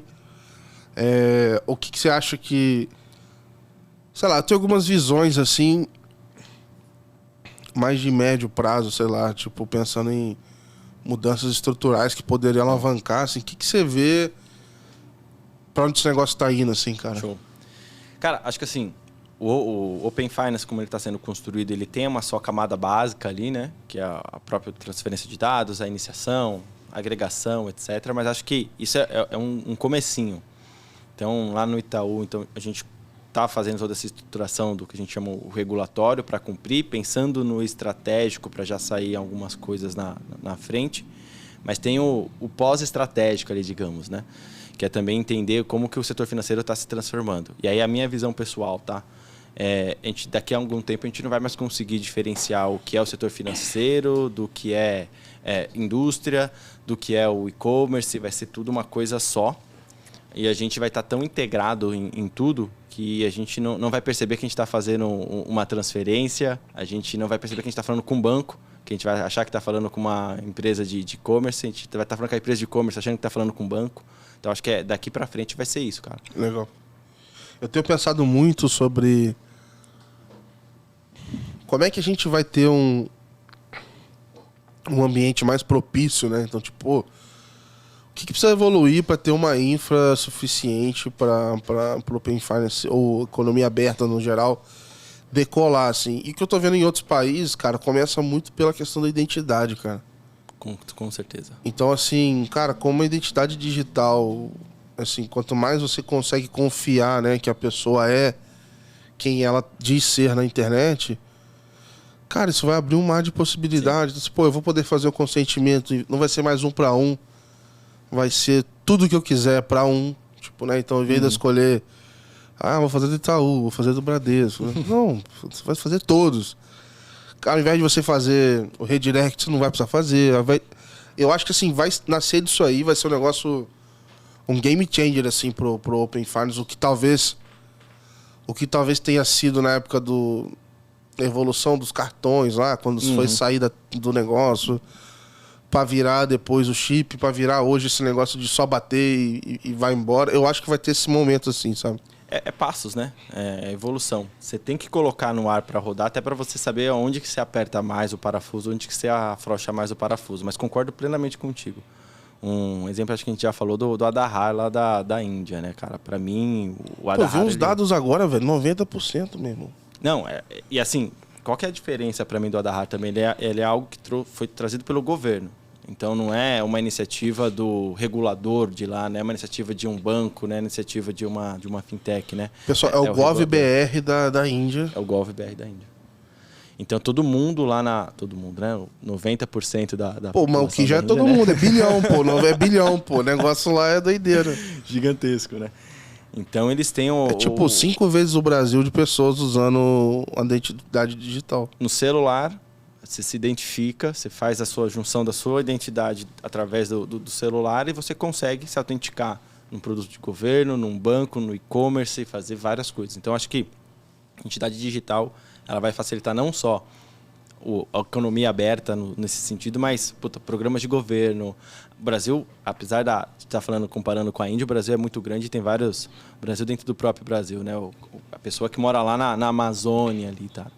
Que não tem uma infraestrutura, talvez, ali de internet, de rede. Como que a gente chega lá para depois a gente chegar com a identidade digital, né? Porque, às vezes, ela não tem nem o próprio celular ali. Mas a gente tem que tentar abrangir isso daqui na questão da rede, da infraestrutura, deixar as interfaces mais simples. Aí a gente entra com essa questão de identidade digital, que para mim é um game changer, identidade digital. Tem que acontecer. Eu estudei identidade digital também lá na Febraban. Tem iniciativas no Canadá, Suécia, Suíça, tem bastante coisa rolando, mas para mim o Aadhaar da Índia ele é um diferencial. O UPI, que é o sistema de pagamentos lá dele, para mim ele decolou muito por conta da identidade digital, do Aadhaar que ele usa por trás. Acho que é um diferencial aqui para o Brasil, para a gente começar a investir também nessa questão de identidade digital para alavancar cada vez mais esses produtos digitais. Né? Eu comecei a ler lá da Coreia do Sul, assim. Legal. Eu tô até que patrocinadores aí fazer tipo aquelas viagens da Startse. Fala, mano, eu vou levar os executivos. Uma semaninha. Passar uma semana na Índia, uma semana na Coreia. Porque, tipo assim, lá, se você não faz o teu onboard na digital, teu certificado digital, você não é ninguém, velho. Você não consegue fazer nada. E eu tô na pira de arrumar uma grana pra ir lá. Mano, eu vou fazer tipo um documentário. Ó, abri aqui, agora tem endereço, fiz, ó, compartilhei as paradas. Show. Fiz entrevista com os caras aqui. Mano, vou dar um jeito, vou arrumar um intérprete, vou baixar lá na Índia e na Coreia. Né? Experiência em loco é outro nível, né? O diferencial. A Febraban fez, eu não fui lá em 2017, 2018 para saber do Open Bank lá no Reino Unido. É outra coisa você falar cara a cara ali com o pessoal e entender quais foram os desafios, né? E eu tive essa oportunidade no Congresso Mundial lá, cara. Show. E aí... E era engraçado porque parece que o pessoal terminou um ciclo do PSD2 e aí algumas pessoas... Teve um cara que me marcou muito, assim, porque ele levantou a mão, assim, o cara ficou... Tinha um palestrante lá falando meia hora de evoluções e tal, e aí um cara levantou a mão, então quer dizer que o PSD2 acabou, tá ligado? Aí todo mundo riu e foi uma risada do tipo assim, mano, esse cara tá falando uma parada séria, assim, por mais que seja absurdo. E aí eu tô com esse negócio na cabeça pra entender, mas pelo que eu consegui captar, assim, tinha algumas questões de governança mesmo, de remuneração, que a implementação foi meio louca, cada um fez de um jeito e tudo mais. Então tem umas travas ali. E aí acho que tá na discussão aí o PSD3 agora. No Reino Unido tá aberta a discussão sobre quem não vai ser mais a OAB, né? Tipo, quem vai tocar o Open Banking. E isso vai chegar no Brasil em algum momento. Então eu tô vendo lá o pessoal falar sobre como se fosse APIs Premium. Então, tipo assim, pô, os BFMs, PFMs hoje, você pode ver que todo mundo tem um botãozinho de atualizar, tá ligado? Porque o cara tem que clicar atualizar uma vez por dia. Sim. Tipo, de repente você tem uma API Premium que atualiza em real time, porque o teu PFM você acha que faz sentido e tal. Então eles estão criando esse tipo de discussão, falam assim, pô, beleza. Realmente, o banco ele tem que prover o dado.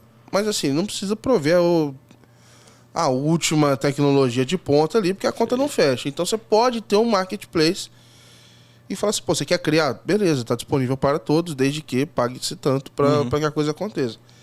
Então eu tô vendo que essas discussões vão chegar aqui, cara, e aí vai ser um negócio interessante. Só que o que me preocupa é o regulador não participar em algum momento disso, ou sair, porque eu acho que vai perder um pouco da força, sabe? Perfeito.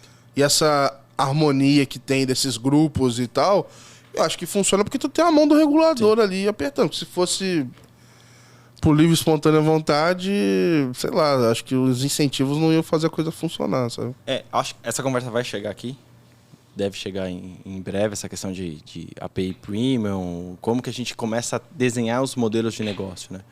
Mas acho que a gente ainda está caminhando, vai chegar mais rápido do que chegou lá agora no Reino Unido, mas a gente ainda está alguns passos antes, que é realmente entendendo o que a gente faz com o que a gente tem em mãos aqui, né? E a questão do regulador, concordo contigo, mas acho que a dinâmica do mercado está mudando um pouco. Os bancos entenderam que eles têm que se cooperar, e aqui como Itaú a gente tem isso muito claro, tanto é que a gente aporta os recursos para trabalhar direto lá na convenção, ajudar na construção, eles têm que cooperar para sair do outro lado, para conseguir desenvolver novos modelos de negócio, para conseguir atender melhor o seu cliente, né?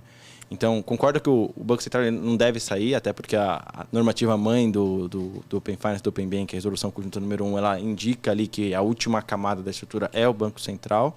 Ele deve sair um pouco mais de cena, deixar as decisões ali, mas a caneta final tá com o regulador. Que eu acho que tem que ser mais ou menos isso, sim, cara. E a dinâmica apesar de a gente sofreu bastante para entender como funcionaria, mas ele tem conseguido encaixar ali a dinâmica com os GTs, com o conselho. Então acho que é isso que vai acontecer daqui para frente mesmo. Eu até ia comentar contigo olhando assim para fora, que eles estavam falando até, cara, um negócio chamado SPAA, cara, que era um rolê do tipo assim, cara, nessas APIs Premium, eles estavam criando como se fosse uma... Cara, quase que um mercado, assim. Então você tem o asset broker, você tem sei lá, o dono do dado, o cara que está segurando o dado, e aí tem essa dinâmica de venda, compra, transmissão e tal. Óbvio, dentro do conceito de Open Finance e tudo mais. Só que justamente para remunerar. Então eu tô imaginando assim, tô meio que de olho lá para ver como é que isso vai chegar aqui, cara. Porque outra coisa que deve acontecer em breve, acho que alguém já falou aqui também, né? Que a gente fala muito, o dado é do cliente, e o cliente vai fazer isso com o dado. Então, e se o dado realmente for do cliente e ele conseguiu usar o dado dele em qualquer outro setor, foi falado da questão de marketing, né? Putz, agora o 0303 liga toda hora, cara. Mas e se a gente conseguir trazer outros dados para dentro do setor e abranger isso, trazer outros setores para dentro dessa conversa de economia aberta, para o cliente realmente falar lá para as empresas que, esse tipo de oferta para mim não faz sentido, eu não quero, não só o bancário, né? E na questão dos próprios modelos aqui, A gente ainda... Muito PFM, muito BFM, acho que isso vai virar a commodity aqui, mas a gente ainda não sabe quais são os novos modelos de negócio, como que vai funcionar tudo isso, né? Então acho que são passos que a gente vai seguindo aqui até a gente conseguir entender como que vai funcionar essa Pay Premium e talvez a gente aprenda com o Reino Unido e como foi a implementação do Open Finance. Aqui a gente já lance algo, um 2.0 ali do que eles estão fazendo ali de API Premium, né? Porque acho que uma coisa é que se pegar o setor financeiro brasileiro com os demais, a gente sai na frente de muitos pagamentos, então nem se fala, né? Com a questão de pagamentos instantâneos. Não, os caras lá, eles usam o VRP como forma de parcelar a compra, tá ligado? Porque não faz... Aliás, nas discussões que você tem aí, já ouviu quem falar de VRP? É uma discussão que pretende se vir pro Brasil, você tem alguma ideia? Sim, tem. Tem discussões de VRP, que é o pagamento variável, né, recorrente. Mas de novo, acho que a gente aprendeu a dinâmica de conseguir colocar o produto no ar, entender como ele está rodando, fazer ele funcionar bem para o cliente, a gente coloca a próxima instrução. Legal. Então a gente conseguiu trazer essa dinâmica, tá na agenda, mas a iniciação está começando agora, no pagamento único ali. Vamos ver como que funciona. Eu tô sabendo aí que tá para sair uns check-out brabo aí na rua. Tá para sair. Mas tá tipo no limite. E eu te perguntar uma outra coisa, cara, sobre PJ, cara. Eu vi lá fora que tem o guia de experiência, mas nunca vi funcionando. Tu já viu Open Banking PJ funcionando em algum lugar no mundo? Que eu acho que assim, para PJ, que é uma pessoa só, e aí beleza, aí o comportamento é igual ao de um PF. Mas pô, quando começa a ter dois, autorização, aí aqui no nosso caso, você inclui o pagamento do PJ para depois autorizar o pagamento, né, e tal. Cara, tu tem alguma esperança, assim? Eu já meio que tô meio desiludido, cara. E é um negócio, cara, não tô dizendo que é mérito do Brasil, não, é um negócio global mesmo. É global. Acho que é porque ele parte dos contratos, falando um pouco mais do jurídico, né? Dos contratos sociais das empresas e do apetite de risco de cada instituição, né? Então, para determinada instituição, aquele contrato permite que o determinado operador faça aquela operação e para outra instituição isso não faz sentido, né? Então, é a questão de poderes e alçadas que a gente discute aqui. De certa forma, é a identidade de novo. Identidade de novo. A gente sempre vai estar em torno da identidade, né? E já que não temos a identidade digital, tudo bem, tem a questão do certificado digital, mas a gente ainda precisa trazer isso aqui para dentro do ecossistema do Open Finance. Como que a gente vai, passo a passo, melhorando essa experiência, né? Então, poderes, alçadas, ele já é algo complexo, mesmo fora do Open Finance, não era o Open Finance que ia resolver. Então, o que a gente percebeu lá, falando do Itaú? A gente começou a fazer teste direto com o cliente. Putz, por que a gente está tendo consentimento PJ? O que está acontecendo? E a gente percebeu que uma das maiores fricções, tirando o que a gente já conhece que serve para a PF também, que é o redirect, algumas falhas ali de conexão, era a questão de poderes. Só que o ponto era, o cliente ele recebia um erro genérico na tela. Cara, quando ainda estava no Itaú, eu fiz mais de 60. E eram uns erros nada a ver. Aí falava assim, tinha eu não vou falar instituição, mas falava assim, você precisa de um token de acesso. Aí o cara, mas eu tenho token, olha aqui, ó. Eu usei ele hoje. Fala, caraca, e aí, o que a gente faz agora? Manda falar com o gerente. Aí tu falava com o gerente, depois de uma semana ele respondia, não tinha a menor ideia do que tava rolando. E é isso. Não acabou, compartilha. Nunca mais voltou, né? Exato. Tipo, a pessoa tem que estar obstinada a compartilhar para ela conseguir fazer. Então aí, o que a gente fez? Identificando esse ponto, aí, aquela questão da representatividade do Itaú na convenção, né? A gente levou o tema para discutir com os demais bancos, com as demais fintechs, com todo o grupo da convenção. E primeiro, entendemos quais os bancos que ainda precisavam aprimorar, colocar o token dentro da jornada e tudo mais. Aí veio o regulador também colocando as datas para essa implementação e depois deixando a experiência mais fluida para o cliente. Hoje o cliente, quando ele vai contratar uma operação de crédito em determinado banco, ele não consegue dentro do canal por conta de poderes, ele já sabe onde ele tem que ir para obter aquele poder. Então, ele tem que trazer essa mensageria também para o Open Finance. Então, o guia de experiência foi ajustado recentemente. Então, agora todos os bancos têm que se adaptar, colocar, quando for um problema de alçada, ele tem que deixar claro para o cliente, este operador não tem o poder necessário, a alçada necessária para aprovar esse tipo de transação, acesse o canal tal da instituição para conseguir fazer o ajuste ali, ou para conseguir entender qual o operador ou o diretor da empresa consegue fazer essa operação. Então isso já vai dar um dinamismo diferente. Vai resolver o problema? Ainda não. Mas ele vai começar a avançar e a gente vai parar na outra barreira ali na frente para entender o que está acontecendo. Né? E outra coisa que eu queria te perguntar é se você... Caraca, eu esqueci aqui, peraí. Você tava falando... lembrei. Se no consentimento... Você já escutou alguma conversa de... central de consentimento? Acho que isso vai de instituição para instituição, né? Mas a minha sensação é que se dá tanta autorização. Então, tipo assim... Putz, eu entrei ontem no app do Itaú, me pediram para autorizar o cadastro positivo. Aí tem o do Open Finance, aí tem o do SCR, aí tem, sei lá, da agenda de recebíveis e assim vai e tal. E sei lá onde tá, entendeu? Tipo assim, é muita coisa. E isso eu tô falando de uma instituição, né? Sim. De repente, se eu for ver aqui, putz, eu já dei autorização para milhares de pessoas a saber tudo da minha vida e eu não tô sabendo. Depois você cadastra o e-mail lá, depois começa a receber um monte de spam no seu e-mail, né? Exato. Mas essa questão de central, ela não é obrigatória. Os bancos eles têm que dar a oportunidade ali para o cliente fazer a gestão do seu consentimento, mas não centralizar todo tipo de transação. Eu acho que é uma conversa inevitável também. Uma vez que a gente fala que a gente está focado no atendimento ao cliente, que o cliente é o dono do dado, ter uma central onde a gente consegue ver o todo da vida do cliente dentro, o que ele deu autorização, quando, por quê e quando que ele pode revogar e ter isso claro, ele é uma conversa inevitável. O Bacen vê isso hoje? Então, tipo assim, sei lá, como é que o Bacen sabe quantos consentimentos foram feitos? O Bacen vê isso hoje.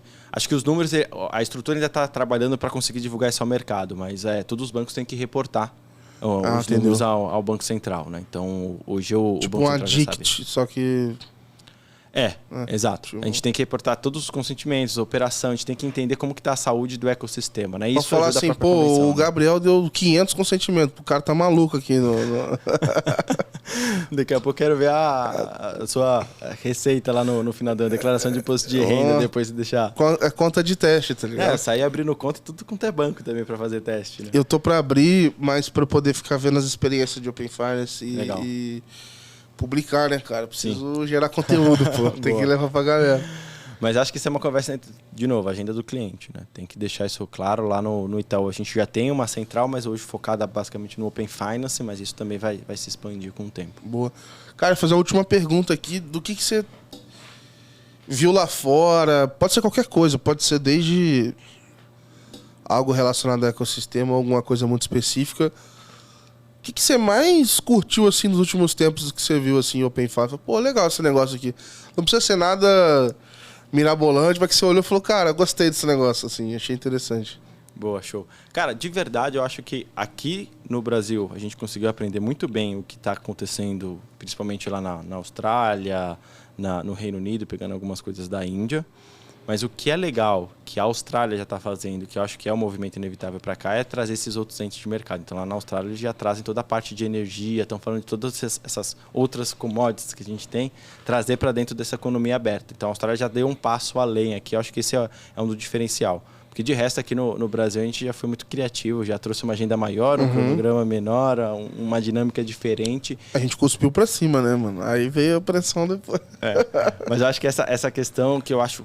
A gente já falou aqui, mas trazer outros entes para o ecossistema, que é o que está acontecendo já na Austrália, vai ser inevitável aqui. Acho que isso que é o mais interessante que está acontecendo, além, claro, na Índia não tem um Open Banking regulado, mas se a Índia regular o Open Banking e unir isso com a identidade digital que eles já têm lá... Cara, eles estão começando a agregação lá, cara. Já tinha umas conversas lá de agregação de dados e tal, e estão se esforçando, assim. Agora eu tô separando mais tempo para voltar a estudar essas coisas e tal. Agora eu vou dar uma fuçada lá, mas estão se mexendo. Em breve eu vou pegar um avião aí, vou começar a mexer. Ela passar uma semana usando Open Bank na Índia, cara. Vamos ver como é que vai ser isso aí. Usa o PI lá também para trazer os insights de pagamentos. Pô, é animal, velho. Animal. Se pelo menos eu vendo os caras usando. É óbvio que eu vejo o vídeo e não entendo nada que o cara fala, né, velho? Bota a legendinha ali e vambora. Pô, teve uma... Quando eu fui escrever sobre a Coreia, mano, era tipo... Eu ia publicar um artigo na quarta-feira, mano. Terça-noite não tinha nada. E aí eu passei a madrugada googlando as paradas lá da Coreia. E aí eu ficava botando Google Tradutor pra mudar pra coreano, pra eu pesquisar em coreano, porque aí aparecia mais coisa, velho. E aí eu cheguei lá no site lá dos órgãos regulatórios, tem uma siglazinha lá, aí facilita muito, mas... Isso aí é hacking, né? Até tu achar qual que é a fonte ali, cara, putz, aí lá tem uma loja de apps e tal, aí facilita muito a... E o Reino Unido também tem, né? Acho que aqui no... do Reino Unido é maneiro. Aqui no Brasil vai chegar nesse nível. Ah, vai ter, velho, vai ter. Eu acho que sim, mas é que depende muito como vai ser a dinâmica com... É porque a gente não tem o tal do TPP aqui ainda, ou sei lá, o ISP. Sim. E esses caras são boa parte da loja que tem lá fora, dessas lojas, né? Mas se não tiver, eu faço, mano. Eu baixo a experiência, eu crio no Let's Open a lojinha aqui, ó. Irmão, tá aqui. Ah, mas tá desatualizado. Me manda nova, então, que a galera tá vendo e vambora. Mas porque a estrutura aqui não tem um OBI, né? Diretamente aqui, né? Vamos ver como caminha, né? Pô, mas podia estar lá no openbankbrasil.org.br, mano. O ponto é que a gente tem que entender, assim, pensando no Itaú, eu entendi que a loja, cara? a galera se cadastra, entendeu? Sim. Então, sei lá, o Itaú vai lá e vai cadastrar o BFM dele lá. Então, mas um ponto qual que é o contexto que a gente quer colocar? A gente quer colocar só o BFM para ele ter a agregação ou a gente quer atender o cliente independente da agenda de recebíveis dele, atender ele como um todo ali, entendeu? Porque a gente vai começar a ter uma loja que vai além do Open Finance. Então isso é mais futuro. Não, tudo bem, mas eu digo assim, essa loja ali é mais um showcase de experiências de Open Finance. Então, às vezes você não vai nem botar todas... É como se fosse uma Apple Store, vamos dizer assim. Fala, olha, tem um caso de agregação, PJ no Itaú. Tá aqui, meia dúzia de tela e o link pra você ir pro Itaú. Perfeito. Ah, agora, ó, que legal, estão fazendo, empréstimo pra autônomo usando o OpenBank. Acho que é muito mais nessa linha, assim, sabe? Perfeito. Aí faz mais sentido. Acho que é mais nessa linha, assim, pra, tipo assim, falar assim, cara, pra ilustrar o que tá acontecendo, assim. Acho que é um negócio mais... Um ponto final aqui também pra... A gente já tá chegando, mas ó, a educação, cara, na minha visão, é um dos diferenciais aqui para fazer dar certo, né? Diferente do Pix, que a galera saiu cadastrando chave e é uma transferência que já estava querendo ou não acostumada a fazer uma TED. O Pix infectou o Open Banking, cara.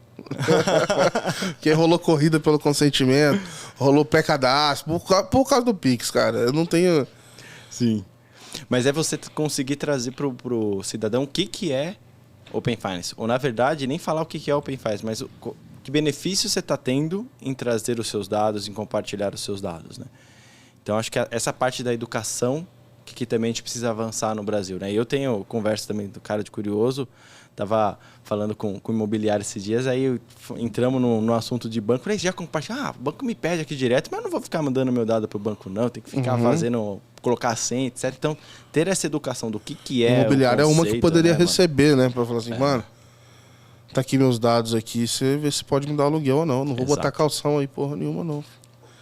Mas é essa evolução que a gente precisa começar a trazer. Mas antes disso, a população tem que entender o que é o conceito, o ecossistema, qual que é o benefício que ela tem, na verdade. Eu acho que tinha que bater num ponto até do tipo assim, cara, princípio, você é dono do teu dado. Se você quiser pedir pro banco apagar tudo, você pode pedir. Se você quiser levar isso para outro lugar, você pode levar. Eu acho que você tem que mudar essa mentalidade. Cara, o dado é teu. Então, o teu histórico que você paga a luz em dia é seu, cara. Isso vale dinheiro, isso facilita a tua vida. Você pode levar. Sim. O teu histórico pagando aluguel, tu nunca atrasou aluguel, então é teu, tá ligado? Sim.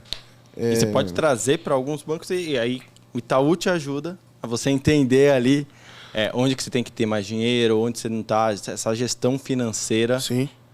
Antes, a educação, para entender esse ponto, a educação que eu digo é entender o conceito, os benefícios, e não só do Open Finance, mas de como funciona mesmo uma gestão financeira. Hoje a gente carece mesmo, né? Sim, isso aí vai levar ainda muitos anos para a gente falar. Mas que... o Open Finance está aí, para minha visão, para ajudar isso, né? Ó, tá vendo aqui, ó, o Gabriel, você tá gastando muito no cartão de crédito ali, mas você tá com saldo aqui. Se a gente fazer essa gestão, deixar a conta ali, tirar do cheque especial ali. Então, acho que é essa educação que a gente vai conseguir trazer com o Open Finance também. Boa, cara. Boa. Paulinho, queria te agradecer, cara. Show. Obrigadão pelo tempo aí, pela aula. Tenho certeza que a galera aí vai curtir pra caramba o episódio.